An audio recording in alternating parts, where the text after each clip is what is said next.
नारायण साहब, thank you very much for giving me this platform. आपने जो स्वास्थ्य क्रांति जो वेंचर लॉन्च किया है और उस वेंचर के तहत जो हम लोगों को ट्रेनिंग दे रहे हैं through small post chat show और ये सब जो है, तो अब ये जो वेट मैनेजमेंट है, इस वेट मैनेजमेंट में आपने जो सवाल पूछा कि what is the healthy weight, तो मैं यहाँ पे ये कहना चाहूंगा कि हेल्दी वेट नाम की कोई चीज नहीं। क्यों नहीं है? क्योंकि ये देखा गया है कि बंदा जो है 100 किलो का है और फिर भी हेल्दी है, और बंदा 40 किलो का है और फुल ऑफ डिजीजेस है। ठीक है। या तो लेकिन हमें मतलब जब भी हम कोई भी सर्वे करते हैं, कुछ एपिडेमियोलॉजिकल सर्वे करते हैं, तो हमें कोई तो मापदंड बनाना ही पड़ता है। लेकिन ये देखा गया है कि जो आइडियल बॉडी वेट है, अगर बहुत ही रफ कैलकुलेशन करें, जो सबके लिए बहुत ही आसान है, हम्म तो वो कैलकुलेशन है कि height in centimetre minus 100। Height in centimetre minus 100। अब हाइट इन सेंटीमीटर एक औसत मेल का जो है, जो हाइट होती है वो 165 टू 170 सेंटीमीटर होती है, और औसत फीमेल की जो हाइट होती है वो 150 टू 155 टू मैक्सिमम 160 होती है।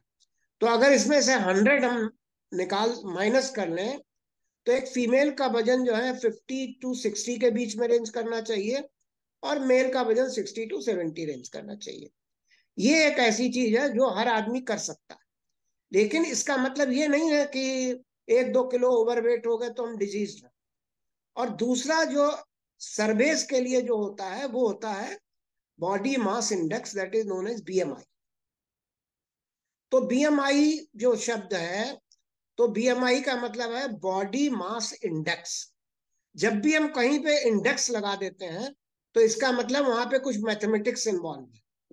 तो जब मैथमेटिक्स इन्वॉल्व है, तो अपने में बीएमआई है कि आपकी जो बॉडी है उसमें कितना मास है, यानी उसमें तो यानी हाइट और वेट के रेशियो में के हिसाब से हम कैलकुलेट करते हैं। तो इसमें यह है कि weight in KG upon height in metre square, तो इस तरीके से निकाल सकते हैं। और आजकल बहुत सारी ऐप है, उसमें आप अपना सब डालिए, age, sex, body weight, height, आपको खटाक देनी मिल जाएगा। तो इसमें यह है कि ट्रेडिशनली हमें जानते हैं, हम पढ़ते हैं क्योंकि सारे वेस्टर्न फिगर्स हैं कि 18.5 से लेके 25 तक हम्म नॉर्मल बीएमआई होती है। But it is not true. Actually में 18.5 से 23 तक नॉर्मल बीएमआई होती है इंडियन सर्कमस्टांसेस में। जी। और फिर 23 से 30 तक जो है हम ओवरवेट में आते हैं। ठीक है। कुछ हम्म लोग कहते हैं 25 से 30 तक आते हैं, हम्म और 30 के ऊपर हम ओबीज। ठीक है। हम्म लेकिन हमने ये कहा कि मेडिकली में हम किसी भी व्यक्ति को आइसोलेशन में नहीं देखते हैं कि अगर उसका बीएमआई ज्यादा है तो वो मोटा है। हमें हमेशा ये देखना होता है कि वो मेटाबॉलिकली हेल्दी है या नहीं। लेकिन यदि व्यक्ति मेटाबॉलिकली हेल्दी है, हम्म हम सिर्फ एक मेजरमेंट ले लें। वो हम्म मेजरमेंट है कि उसकी एब्डोमिनल सरकमफ्रेंस कितनी है। हम्म अगर वो फीमेल में 80 के ऊपर है और मेल में 90 के ऊपर है सेंटीमीटर में, तो अगर ये इससे ज्यादा है, तो हाँ इसका मतलब है हो सकता है हमारा बीएमआई नॉर्मल हो, ओके लेकिन हम ओबीज हैं। राइट और इसको कहते हैं विजरल ओबेसिटी। अल्टीमेटली तो हमारा टारगेट क्या है? हमारा टारगेट वजन कम करना नहीं है। नहीं हमारा टारगेट है कि हम हेल्दी जो हो जो विसरल ओबेसिटी है उसको कम करें और मेटाबॉलिकली हेल्दी। बिल्कुल अब आपने जो सवाल पूछा कि ज्यादा वेट होने के डिसएडवांटेज क्या है, हाँ तो उसके मतलब डिसएडवांटेजेस जो है, फिर हम कैलोरी एक्स पे आते हैं। ठीक है नुकसान क्या है वजन के नुकसान क्या है ज्यादा वेट होने के? हम्म तो सबसे पहले तो जितनी भी लाइफ स्टाइल डिजीजेस हैं हम्म वो ओवरवेट पर्सन को होंगी, जैसे कि type 2 diabetes, hmm fatty liver leading to cirrhosis. आज के समय में अल्कोहल से जो सिरोसिस नहीं होती, वो फैटी लीवर की वजह से लॉन्ग टर्म में होती। हम्म यूएसए में तो इसकी इंसिडेंस 50% से ज्यादा है, और इंडिया में भी रफली 25 to 30% लोगों का फैटी लिवर है, उनका वेट नॉर्मल है। इसके अलावा हाइपरटेंशन, हार्ट डिजीजेस, ऑस्टियोआर्थराइटिस, क्योंकि ज्यादा वेट होगा तो जो वेट वेयरिंग जॉइंट है वो उनमें बियर एंड टियर होगा, तो घुटने आजकल जो इतने बदलते हैं, क्यों बदलते हैं, ठीक है। फिर जब ज्यादा हम ओबेसिटी होती है तो फ्रैक्चर के चांसेस ज्यादा रहते हैं। इसके अलावा बहुत सारे कैंसर होते हैं ओवरवेट पर्सन में, कोलन का कैंसर, पैंक्रियाज का कैंसर, फीमेल्स में जो है ब्रेस्ट का कैंसर, यूट्रस का कैंसर, मेल्स में प्रोस्टेट का कैंसर। तो ये सब ज्यादा ओवरवेट होने के डिसएडवांटेजेस हैं। तो हमें हमारा जो टारगेट है वो ये है कि जब वेट मैनेजमेंट में है तो हमें सिर्फ ये नहीं देखना है कि हमने वजन कितना कम कर लिया। रिपीटेडली इस सेशन में हम इस बात को एम्फेसाइज करेंगे कि हमारा टारगेट हेल्दी रहना है। जब हम ओवरवेट हैं और वजन कम कर रहे हैं तो उस प्रोसेस में हमें हेल्दी रहना है। अब आपने जो डिस्कशन चालू किया वो ये किया कि ये कैलोरी एक्सपेंडिचर और कैलोरी इनटेक में क्या रिलेशन है, और कैसे इसे हमें वेट को कैलोरीज के बारे में कैसे चीजें हमें पता होनी चाहिए। बिल्कुल। एक डॉक्टर साहब, दो बातें आपने बड़ी जबरदस्त कही अभी अभी, मैं उनको जरूर रिपीट करना चाहूंगा, जी जी जी कई जी बार जी जी जी रजिस्टर नहीं कर पाते। जी जी। डॉक्टर साहब ने एक तो ये बोला कि वजन ज्यादा होने से लाइफस्टाइल डिजीजेज बहुत ज्यादा होती है। तो वजन कम करने का गोल सिर्फ वजन कम करना नहीं है, बल्कि बहुत सारी बीमारियों से बचना भी है। एक और डॉक्टर ने बड़ी जबरदस्त बात की कि वजन कम करते हुए अगर हम अनहेल्दी हो जाएं तो कोई बेनिफिट नहीं। क्योंकि बहुत सारे लोग वजन कम करने को क्या समझते हैं, खाना पीना बंद कर दो, डाइटिंग कर लो, वजन कम कर लो। और जब हम खाना पीना कम कर देते हैं और वजन को कम करने की उससे कोशिश करते हैं तो वजन तो कम हो जाएगा, लेकिन हमारी बॉडी में एक अच्छा वजन भी है, गुड वेट, जो मसल्स हैं, जो बोन्स हैं, जो हमें स्ट्रांग चाहिए, तो वो भी कमजोर हो जाएंगी। वो सबसे इंपॉर्टेंट है। तो हमारा जो स्वास्थ्य क्रांति में सबसे बड़ा यूएसपी जो रहेगा, सबसे जो बढ़िया चीज आपको मिलेगी वो ये मिलेगी कि आपका वजन तो मैनेज होगा, लेकिन आप हेल्थ लूज नहीं करोगे। अब ये वेट मैनेजमेंट का सेशन है तो इसमें हमें ये समझना चाहिए कि कैलोरी का इंटेक कैसे होता है और कैलोरी का एक्सपेंडिचर कैसे होता राइट। है।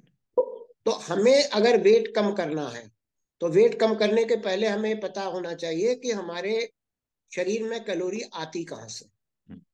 तो हम जो खाना खाते हैं बेसिकली उसके दो पोर्शन होते हैं, एक मैक्रोन्यूट्रिएंट और एक माइक्रोन्यूट्रिएंट। मैक्रोन्यूट्रिएंट कैलोरी देते हैं, माइक्रोन्यूट्रिएंट कोई कैलोरी नहीं देते हैं, but they are the most essential. क्योंकि मैक्रोन्यूट्रिएंट से कैसे कैलोरी मिलती है, उन उन एंजाइमेटिक रिएक्शंस को माइक्रोन्यूट्रिएंट कंट्रोल करते हैं। तो कार्बोहाइड्रेट, फैट और प्रोटीन, ये तीन चीजें हमें कैलोरी देती हैं, ठीक है। अब कार्बोहाइड्रेट जो है वो 1 ग्राम कार्बोहाइड्रेट 4 कैलोरी देता है, 1 ग्राम फैट 9 कैलोरी देता है, और 1 ग्राम प्रोटीन भी 4 कैलोरी देता है। तो हम शुरू से ये पढ़ते आए हैं और जो आज भी वैलिड है वो है बैलेंस डाइट, ठीक है। कि हम अगर बैलेंस डाइट लें तो उस बैलेंस डाइट में हमें अभी 1 मिनट के लिए मान लें कि हमारा जो वजन हमें मेंटेन करना, 1 मिनट के लिए जस्ट फॉर रफ कैलकुलेशन, तो हम जो बैलेंस डाइट ले रहे हैं उसमें carbohydrate should be ideally less than 60%, और जो प्रोटीन है वो होना चाहिए 15 to 30%, और रफली 10 to 15% फैट होना चाहिए। अब इसको जब हम कैलकुलेट करेंगे तो एक आइडियल हम लोग जो लाइफ स्टाइल है जिसमें हम लोग मॉडरेट इंटेंसिटी का काम करते हैं, थोड़ा बहुत टहलते हैं, वो सब करते हैं, तो हमें 2000 कैलोरी चाहिए, ठीक है। तो 2000 कैलोरी में हम इस हिसाब से कार्बोहाइड्रेट, प्रोटीन और फैट को कैलकुलेट कर लें, ठीक है। अब हमें इस कैलोरी को स्पेंड करते हैं, उसको अभी हम बताते हैं कैसे स्पेंड करते हैं। तो अब हमें वजन कम करना है, तो सबसे पहले हमें अपना कैलोरिक रिक्वायरमेंट पता होना चाहिए। ठीक है। तो कैलोरिक रिक्वायरमेंट के लिए हमारा जो है, हमें जो पता होना चाहिए वो पता होना चाहिए कि हमारा बेसल मेटाबॉलिक रेट क्या है। ठीक है। बेसल मेटाबॉलिक रेट जो बेसिकली होता है, जिसे हम बीएमआर कहते हैं, बीएमआर का मतलब सिर्फ इतना होता है कि अगर आप सपोज करिए कोमा में है, ठीक है, डीप स्लीप में है, तब भी आपकी बॉडी की बेसल एक्टिविटी जो इसेंशियल है, जैसे सांस लेना, दिल का धड़कना, सेल्स के अंदर काम होना, ये जितने भी काम होते हैं, आपकी आंतें घूम रही हैं, तो इन सब कामों के लिए जो एनर्जी चाहिए होती है उसे हम कहते हैं बेसल मेटाबॉलिक रेट। और ये कैलोरी जितनी भी हम लेते हैं यूजली उसका 70% होता है। ठीक है। यानी हम अगर 2000 कैलोरी की डाइट ले रहे हैं तो हमारा बेसल मेटाबॉलिक रेट 1400 कैलोरी के आसपास होगा, से 70%। अब हमें वजन कम करना है तो सबसे पहले हमें क्या करना होगा कि हमें अपनी एक्टिविटी के हिसाब से अपनी कैलोरी देखनी होगी। अब सपोज करिए कि बीएमआर में अगर हम 1.25 से मल्टीप्लाई कर दें तो हमारे जो है बेसिकली लाइट वर्क जो हम करते हैं, जो ज्यादातर ऑफिस गोइंग लोग करते हैं, तो 1.25 से तो इतनी हमारी कैलोरिक रिक्वायरमेंट। अब अगर हम लोग थोड़ा सा हैवी वर्क करते हैं, ज्यादा नहीं करते हैं, थोड़ा सा हैवी वर्क करते हैं, तो इसे 1.35 से डिवाइड मल्टीप्लाई कर दें। और अगर ज्यादा तगड़ा वर्क करते हैं, जैसे हम साइकिल चलाते हैं, कोई भार उठाने वाला काम करते हैं, ये सब करते हैं, तो 1.55 से मल्टीप्लाई कर दें। अब ये जो है हमें ये करना है, तो अब हमें अगर वजन कम करना है तो हमें क्या करना होगा कि एक तो हमें पता होना चाहिए हमें कितना वजन कम करना है। तो द बेस्ट जो वजन कम करने का फार्मूला है वो है एक हफ्ते में 750 ग्राम आइडली वेट लूज करना चाहिए, और महीने में 3 किलो से ज्यादा नहीं लूज करना चाहिए। एक तो ये होना चाहिए। अब हमें वजन कम करना है तो हमारी जो कैलोरिक रिक्वायरमेंट आई है और हमारी बॉडी में जो फैट स्टोर हो गया है, वजन जिसकी वजह से ज्यादा हो रहा है, तो हमें कैलोरी थोड़ी सी डेफिसिट करनी पड़ेगी। कितनी डेफिसिट करनी पड़ेगी? रोज 300 to 500 कैलोरीज कम लेनी पड़ेगी। अब दूसरा तरीका क्या है वजन कम करने का, कि हमें कैलोरी का एक्सपेंडिचर बढ़ाना पड़ेगा। तो हमने बताया कि कैलोरी का एक्सपेंडिचर जो है वो 70% तो बीएमआर में हो गया, बचा 30%। तो 30% कैलोरी कहाँ पे खर्च होती है? नए लोगों के लिए बहुत ही इंफॉर्मेटिव हो सकता है। वो एक कंसेप्ट होता है जिसे कहते हैं थर्मोजेनेसिस। अब ये थर्मोजेनेसिस, थर्मो माने हीट, जेनेसिस माने हीट प्रोड्यूस होना। तो बॉडी में जब मेटाबॉलिक रिएक्शन होंगी जिसके लिए कैलोरी एक्सपेंडिचर होगा, तो as a by product heat produce होगी, तो इसीलिए उसे थर्मोजेनेसिस कहते हैं। तो हम जो है, एक कंसेप्ट है ईट। ईट का मतलब है एक्सरसाइज से एसोसिएटेड जो थर्मोजेनेसिस होती है वो मात्र 5% कैलोरी एक्सपेंडिचर करती है। ठीक है। और नीट, नॉन एक्सरसाइज एसोसिएटेड जो एक्टिविटीज हैं, वो नॉन एक्सरसाइज वो 15% जो है कैलोरी एक्सपेंडिचर होता है। तो ज्यादातर क्या कहते हैं हम लोग, कहते हैं कि हम मोटरसाइकिल या कार से जिम गए, वहां हमने दाप के एक्सरसाइज करी, फिर मोटरसाइकिल या जिम से आए, ठीक है, और फिर पूरे 24 घंटे में जो हमारी एक्सरसाइज है वो अगले दिन भी बस जिम की है, तो उससे कोई विशेष फर्क नहीं पड़ना। फर्क पड़ना है नॉन एक्सरसाइज एसोसिएटेड थर्मोजेनेसिस से, जिसे हम नीट कहते हैं, और वो होती है 15%। अब ये नॉन एक्सरसाइज एसोसिएटेड थर्मोजेनेसिस क्या होती है? अब इसमें यह है, जैसे हम टहलते हैं,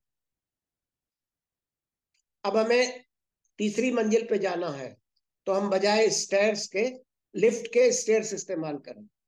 अब कई बार हम क्या करते हैं कि अब तीसरी मंजिल पे है, नहीं चढ़ सकते हैं, तो एक मंजिल जो है हम स्टेयर्स का इस्तेमाल कर लेंगे, 2 मंजिल लिफ्ट से होंगे। उतरेंगे तो जरूर स्टेयर से ही उतरेंगे, जब तक कि बहुत अर्जेंसी ना हो। सही। अब हमें घर के पास में कार पार्क करनी है, तो हम अगर कहीं भी जा रहे हैं तो हमें जो है कार हमने 100 मीटर दूर पार्क करी, ठीक है। तो हम्म। इस तो इस तरीके की जो एक्टिविटी होती है, तो इन एक्टिविटी को नॉन एक्सरसाइज एसोसिएटेड एक्टिविटीज कहते हैं, नीट। इसका सबसे बढ़िया तरीका जो है, जो आजकल चला हुआ है, 10,000 स्टेप्स। बिल्कुल। तो 10,000 स्टेप्स इसीलिए डिजाइन किए गए हैं कि आजकल घड़ियां आई हुई हैं, आप घड़ी में देख लीजिए, अब पड़ी हुई हैं।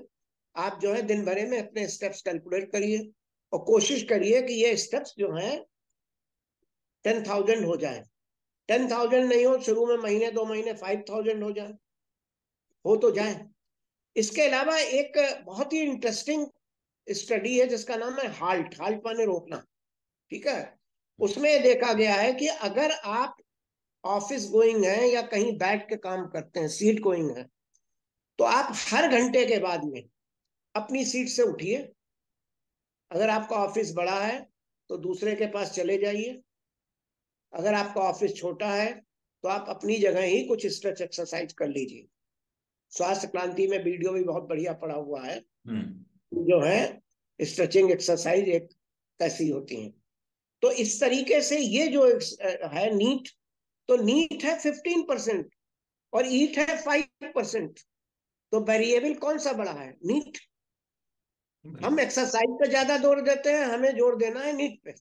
एक्सरसाइज भी 3 तरीके की होती है। एक एक्सरसाइज होती है जो सबसे बढ़िया और जो हमेशा की जा सकती है, वो है वॉकिंग, ठीक है। अब इस वॉकिंग को अगर हम ब्रिस्क वॉकिंग कर दें, ठीक है, then it will become a very good exercise, ठीक है।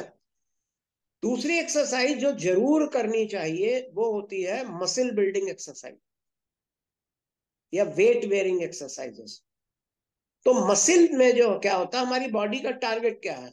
एक्सरसाइज का टारगेट हमारा ये है कि हमारी मसल ग्रो होनी चाहिए। क्योंकि मसल जब ग्रो होती है या हम एक्सरसाइज करते हैं मसल बिल्डिंग की, तो उस प्रोसेस में स्मॉल डैमेज मसल को होता है, और स्मॉल डैमेज होता है तो रिपेयर होती है। तो कंटिन्यूअस एक प्रोसेस होता है जो कि 48 घंटे तक रहता है, कि मसल का ब्रेक होना और मसल का रिपेयर होना, और इसमें एनर्जी खर्च होती है। और इवन मसल बिल्डिंग में क्या होता है कि इवन अगर आपकी मसल ज्यादा है, मसल मास ज्यादा है, तो मसल जो है रेस्ट पे भी कैलोरी बर्न करती है। तो हमें एक्सरसाइज में हफ्ते में कम से कम मिनिमम 2 बार, बेटर हो 3 बार, मसल बिल्डिंग एक्सरसाइज जरूर करनी है। अब आपको बहुत ज्यादा मसल बिल्डिंग एक्सरसाइज नहीं कर सकते हैं, उस आप जिम नहीं जा सकते हैं, तो आजकल स्ट्रेच बैंड्स आए हुए हैं, और स्ट्रेच बैंड से आप मसल बिल्डिंग एक्सरसाइज कर सकते हैं। अब तीसरे नंबर पे जो कैलोरी डिस्ट्रीब्यूशन है कि कैसे कंज्यूम होती है, that is known as thermic effect of food, hmm. ठीक है। This is a very new concept, hmm. Thermic effect of food. अभी तक हम ये सुनते आए थे कि हमें सिर्फ क्या करना है कि कैलोरी का इंटेक कम करना है और कैलोरी बर्न ज्यादा करनी है। लेकिन कैलोरी बर्न हम करेंगे कैसे, ये हमें नहीं पता था। तो उसके लिए हमें सिर्फ एक ही चीज पता थी, ईट, एक्सरसाइज कर ले, ठीक है। लेकिन अब हमें पता है कि एक और चीज है नीट, और एक है thermic effect of food. Thermic effect of food का क्या मतलब है कि जो भी हम खाना खाते हैं उसको डाइजेस्ट करने में, उसको एब्जॉर्ब करने में, और उसको बॉडी में एसिमिलेट करने में जो कैलोरीज बर्न होती हैं, that is known as thermic effect of food. और ये 10% होता है। यानी टोटल कैलोरी एक्सपेंडिचर में 5% एक्सरसाइज से, 15% तक नीट से, 10% फूड से। अब कौन सा फूड सबसे ज्यादा एनर्जी बर्न करता है? That is protein. प्रोटीन को डाइजेस्ट, एब्जॉर्ब और ब्रेक करने में लगभग 30% कैलोरी तक बर्न होती हैं। यानी अगर हम सपोज करिए कि 100 कैलोरी एनर्जी से प्रोड्यूस ले रहे हैं, तो आउटसाइड द बॉडी वो प्रोटीन 100 कैलोरी के लिए 25 ग्राम प्रोटीन चाहिए। 25 ग्राम से ही तो 25 से ही तो 100 कैलोरी मिलेगी। लेकिन बॉडी में जब वो बर्न होगी तो वो सिर्फ 70 कैलोरी ही आएगी। तो एक तरीके से हम 30 कैलोरी की डेफिसिट कर रहे हैं। तो this is known as thermic effect of food. और चौथा बेसल मेटाबॉलिक रेट, जिसके बारे में हम बात कर चुके हैं। तो हमने कैलोरी इनटेक कम करना है, कैलोरी एक्सपेंडिचर ज्यादा करना है, अपना बीएमआर बढ़ाए। ठीक है। अब बेसल मेटाबॉलिक रेट कैसे बढ़ेगा, उसके लिए हमें जो है क्या करना है। सपोज करिए हमारा 2000 कैलोरी में हमारा बेसल मेटाबॉलिक रेट 1400 होता, 70% के हिसाब से। अब हमें उसे 1500 करना है, बढ़ाना है। तो उसके लिए एक तो मसिल मास ज्यादा होगा जो एक्सरसाइज से होगा। ठीक है। दूसरा हमें क्या काम करना है, अच्छी स्लीप। अच्छी स्लीप, स्लीप जो बनी हुई है, वो स्लीप बनी हुई है बॉडी रिपेयर के लिए। Basically during sleep body repair होती है। ठीक है। अब अच्छी स्लीप होगी तो बॉडी ज्यादा अच्छी तरीके से रिपेयर होगी। ज्यादा अच्छी तरीके से रिपेयर होगी तो उस रिपेयर के प्रोसेस में कैलोरी चाहिए, तो हमारी बेसल मेटाबॉलिक रेट थोड़ी सी बढ़ेगी। और दूसरा, जब तक हम स्ट्रेस में रहेंगे, ठीक है, जब तक हम स्ट्रेस में रहेंगे, तो स्ट्रेस में क्या होता है, स्ट्रेस में कुछ हार्मोन सिक्रीट होते हैं, कार्टिसोल। ठीक है। तो कार्टिसोल जो क्या होता है, वो फैट डिपॉजिट वाला हार्मोन होता है। ठीक है। तो हमें स्ट्रेस में नहीं रहना है, हमें स्ट्रेस मैनेजमेंट करना है। तो जैसा कि आपने बताया कि स्वास्थ्य क्रांति के अगले सेशंस में हम इन सब चीजों पे काम करेंगे। बहुत बढ़िया डॉक्टर साहब, आपने बहुत ही बढ़िया तरीके से एक्सप्लेन किया। मैं आपको थोड़ी सी बात बताता हूँ। जो डॉक्टर साहब कहना चाह रहे हैं वो बहुत ही सिंपल है। अगर इसको एक बार समझ लिया जाए तो बहुत सिंपल है, और इम्प्लीमेंटेशन इसकी इसलिए आसान रहेगी क्योंकि हम मिलके करेंगे। कोई भी काम जब मिलके किया जाता है, जिसको हम कम्युनिटी कहते हैं, तो उसमें मोटिवेशन भी रहती है, एक दूसरे से सीखते भी रहते हैं और क्लैरिफिकेशन भी होती रहती है। तो जो वेट मैनेजमेंट का फंडा है उसमें सबसे इंपॉर्टेंट जो चीज है वो बीएमआर है, क्योंकि वहां से शुरुआत होगी सारी चीजों की। तो ये बीएमआर कहाँ से पता चलेगा, उसके लिए क्या है कि एक कैरेटा स्कैन है। जिसने भी आपको इनवाइट किया है इस प्रोग्राम में, वो आपको बता सकता है कि उसमें आप किस तरह से अपने पैरामीटर चेक कर सकते हो। तो सबसे पहला काम आपने करना है, एज सुन एज पॉसिबल, चाहे वो कल हो जाए, कि आप उनको बोलो कि कैरेटा स्कैन में मेरे को चेक करके बताओ कि मेरे ये जो 6 पैरामीटर हैं वो कहाँ हैं।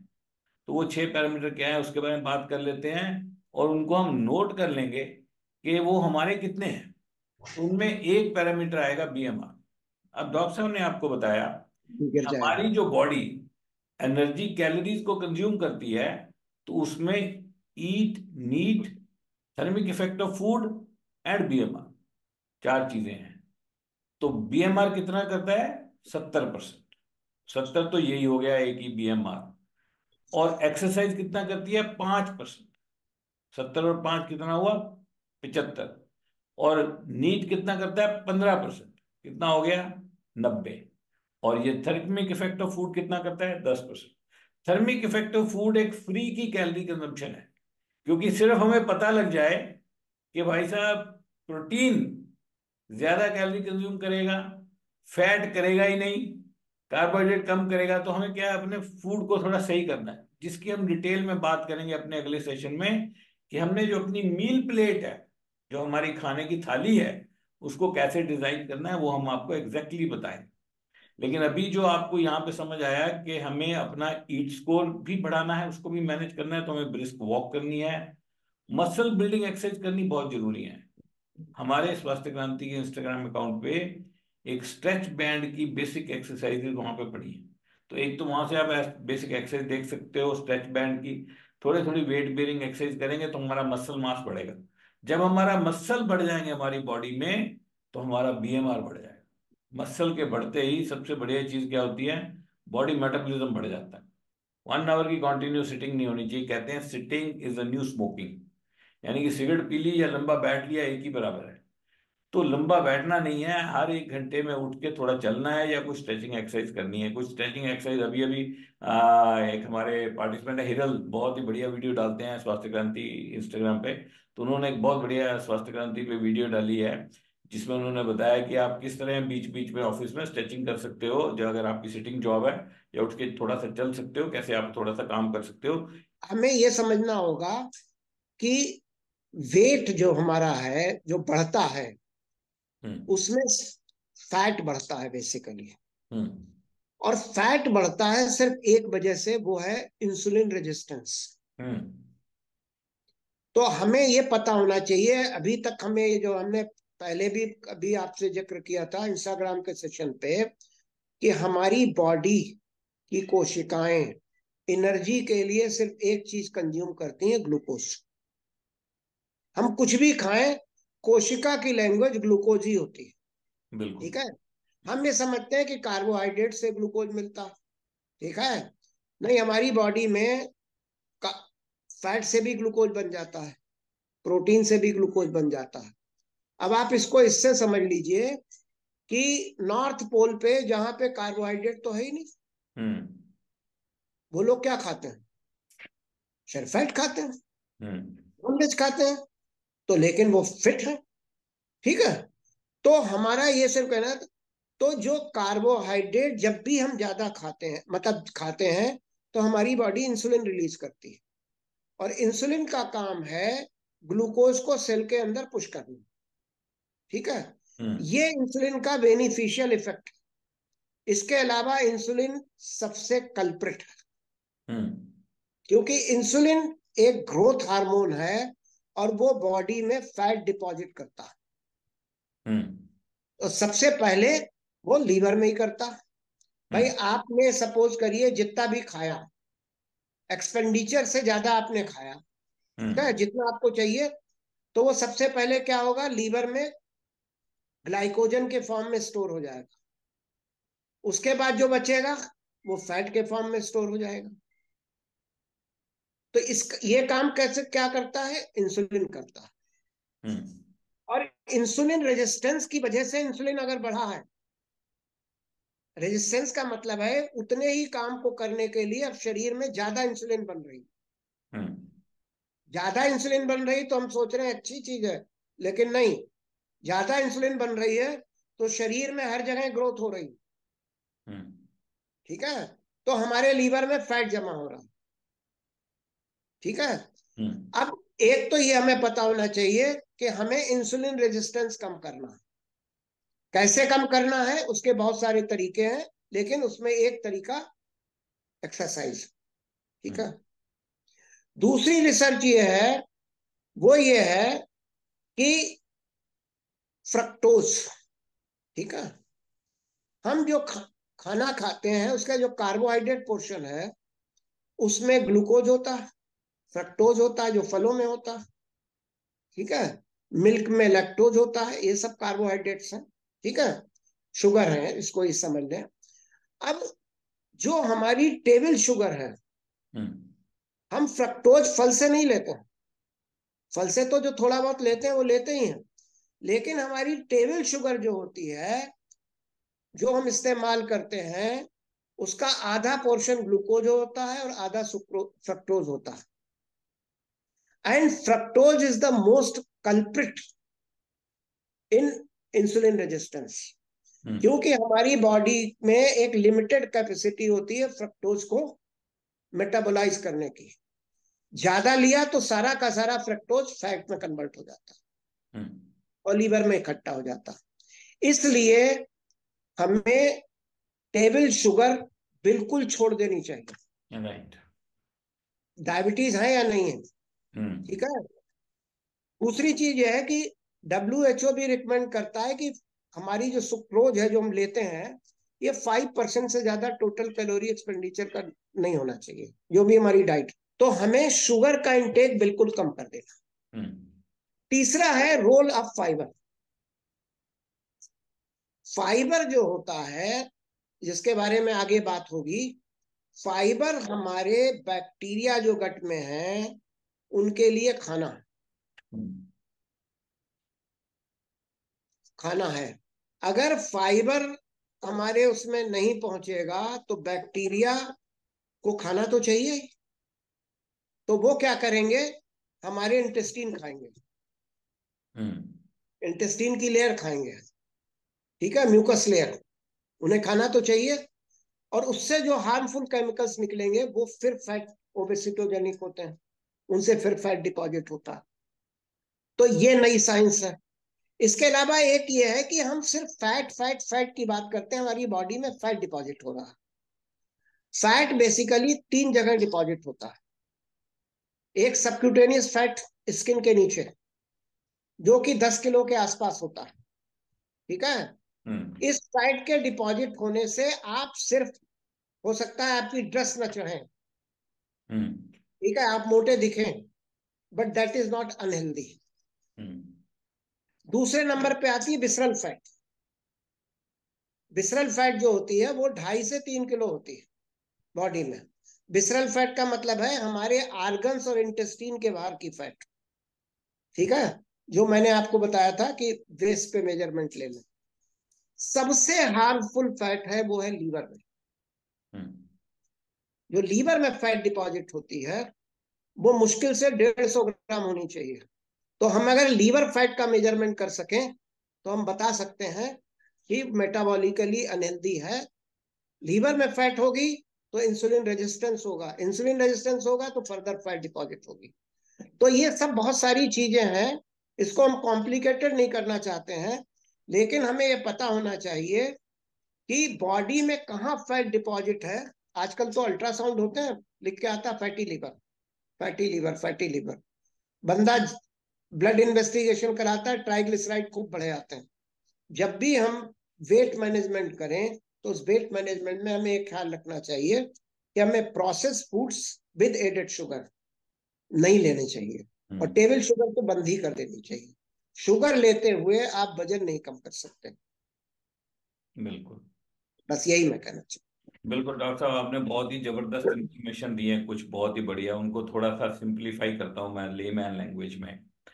तो बेसिकली डॉक्टर साहब ने दो बातें बताई। एक तो ये बताया कि हमारी बॉडी के अंदर अगर शुगर हम ज्यादा भेजते हैं तो उसका बहुत ज्यादा नुकसान रहेगा, इसलिए हमें किसी भी तरह की एडिड शुगर शुगर को मिनिमाइज करना है, बिल्कुल कम करना है। दूसरी एक बहुत इंपॉर्टेंट बात है कि जो हमारे बॉडी के अंदर बैक्टीरिया है, जिनको एक को कहते हैं हेल्दी बैक्टीरिया और दूसरे नॉट सो हेल्दी बैक्टीरिया, वो भी बहुत अच्छे अच्छे काम करते हैं। लेकिन जो हेल्दी है वो तो बहुत ही बढ़िया है, और नॉट सो हेल्दी का मतलब ये है कि वो कुछ ऐसे भी काम कर जाते हैं कि जो हमारे लिए अच्छे नहीं भी है। तो वो जो बैक्टीरिया की जो डाइट है, जो उसकी खुराक है, अगर उसको हमारी डाइट में से नहीं मिलती है, यानी कि जो हम खा रहे हैं फूड, उसमें से उस बैक्टीरिया को अगर हम लोग पूरी तरह से कंट्रोल नहीं कर पाते, यानी कि जो उनकी खुराक है उनको हम खाने से नहीं देते हैं, तो वो हमारे इंटेस्टाइन की लाइनिंग जो है उसको खाने लगेंगे और वो नुकसान होगा। तो हम जो फर्स्ट 10 डेज का गट रीसेट करेंगे, उसके अंदर हम दो प्रोडक्ट ऐड करेंगे जो कि ये काम करेंगे। वो कैसे काम करेंगे अभी मैं बताना चाहता हूं आपको, और वो दो प्रोडक्ट क्या होंगे वो भी मैं आपको बताना चाहता हूं। एक प्रोडक्ट होगा उसके अंदर फाइबर, न्यूट्रलाइट फाइबर, बहुत ही जबरदस्त फाइबर है ये, सॉल्युबल फाइबर है। और ये 3 तरह के डिफरेंट फाइबर्स को मिला के बनता है, मेल्टोडेक्सटिन, आइनोलिन, ग्वारगम। और ये जो फाइबर है ये हम 10 दिन जो गट रीसेट का होगा उसमें 2 बार दिन में लेंगे, खाने से पहले, सुबह और शाम। और ये हमारी बैक्टीरिया को उसकी खुराक देगा। और दूसरा हम प्रोडक्ट ऐड करेंगे, प्री एंड प्रोबायोटिक। ये बहुत ही जबरदस्त एक प्रोडक्ट है न्यूट्रीलाइट ब्रांड का, प्री एंड प्रोबायोटिक। इसका हम एक कैप्सूल लेंगे सिर्फ लंच के बाद। तो हम लोग सिर्फ 2 सप्लीमेंट ऐड करने वाले हैं इस पीरियड में। ये 2 जो सप्लीमेंट है ये बहुत जबरदस्त तरीके से हमारे गट रीसेट पीरियड के जो रिजल्ट्स हैं उनको ऑप्टिमाइज करें। क्योंकि बहुत बड़ा रोल हेल्दी बैक्टीरिया का, बहुत बड़ा रोल इंसुलिन रेजिस्टेंस का, बहुत बड़ा रोल हमारे बॉडी के मेटाबॉलिज्म का रहता है। सिर्फ खाना कम कर देने से, डाइट को कम करने से, या सिर्फ एक्सरसाइज को बढ़ा देने से हेल्दी वेट मैनेजमेंट नहीं किया जा सकता। डॉक्टर साहब तो बहुत ही नॉलेजेबल हैं, और डॉक्टर साहब की इंफॉर्मेशन, एक एक इंफॉर्मेशन ऐसी जबरदस्त है। तो डॉक्टर साहब ने आज की जो दो टिप्स दी, बहुत ही इंपॉर्टेंट टिप्स दी। एक तो शुगर के बारे में, जिसको हम मिनिमाइज करेंगे, और दूसरा फाइबर और प्री एंड प्रोबायोटिक के रोल के बारे में, कि वो हमारी बॉडी में जाके क्या करेगा, और किस तरह से हमारे हेल्दी बैक्टीरिया जो हैं वो जब बढ़िया तरीके से काम करेंगे तो हमारी बॉडी किस तरह से बिहेव करेगी। तो हम लोग बहुत ही एक्साइटेड हैं। हमारे जो 10 डेज का गट रीसेट है, जिसके बारे में आप और जानकारी लोगे। एक चीज हम और बताना चाहते हैं, वो ये है कि जैसे ग्लाइसीमिक इंडेक्स होता है, हम्म। ग्लाइसीमिक लोड होता है। हम्म। अभी हमने जो एक बात करी थी इंसुलिन रेजिस्टेंस की, हम्म। तो हमने ये बताया था कि जितना इंसुलिन बॉडी में ज्यादा होगा उतना ही फैट ज्यादा डिपॉजिट होगा, नुकसान करेगा, बिल्कुल। नुकसान करेगा। तो बिल्कुल। एक इंडेक्स होता है इंसुलिन इंडेक्स। हम्म। कौन सा खाना, अभी तक हम जानते थे कि कौन सा खाना ग्लूकोज की पीक ला रहा था बॉडी में। हम्म। अब हमें जानना हमें है कि कौन सा खाना कौन सा थर्मिक इफेक्ट ऑफ फूड कर रहा था, हाँ। लेकिन कौन सा खाना बॉडी में ज्यादा इंसुलिन रिलीज कराता, हम्म। That is harmful.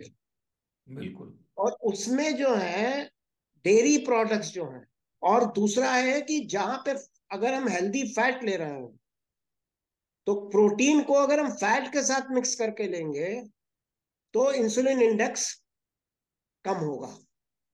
तो अगर हम सिर्फ एग वाइट ले रहे हैं तो हम्म। ज्यादा इंसुलिन रिलीज होगी, पूरा एग ले रहे हैं तो कम इंसुलिन रिलीज होगी। तो जो नॉन कार्ब जो कार्बोहाइड्रेट सोर्स है उनसे हम ग्लाइसेमिक इंडेक्स देखते हैं, जो नॉन कार्बोहाइड्रेट सोर्स हैं उनमें हम इंसुलिन इंडेक्स देखते हैं। बिल्कुल दिस इज द जबरदस्त। लेटेस्ट। बिल्कुल जबरदस्त बात बताई आपने। जो अगर हम एग वाइट खा रहे हैं, ओनली एग वाइट नहीं खाना चाहिए, कुछ ना कुछ एग येलो जरूर मिक्स होना चाहिए। तभी जी तो कहते हैं, अगर आप मान लो 4 अंडे खा रहे हो, चारों का एग वाइट तो लो गई, लेकिन 2 का येलो भी खा लो साथ में, ताकि जी बैलेंस बन जाए। तो it is all about balance. कि हमारी जो थाली, जब हम अभी जो अगले 2 सेशन आएंगे उसके अंदर हम आपको बताएंगे कि आपकी थाली में क्या होना चाहिए। जब आप वो हम आपको बताएंगे तो आज वाला सेशन आपको याद आना चाहिए कि इसकी वजह से हम बता रहे हैं। हम आपको बताएंगे कि 50% आपकी थाली में वेजिटेबल्स एंड सैलड्स होने चाहिए, 25% आपकी थाली में प्रोटीन होना चाहिए, और 25% कार्बोहाइड्रेट होनी चाहिए। एक थाली हम आपको बना के बताएंगे, और वो थाली की फोटोग्राफ ही इंस्टाग्राम पे, स्वास्थ्य क्रांति इंस्टाग्राम पे पड़ी, स्वास्थ्य क्रांति इंस्टाग्राम को जरूर फॉलो कीजिए, उसकी कुछ पोस्ट जरूर देखिए, आपके काम आएंगी।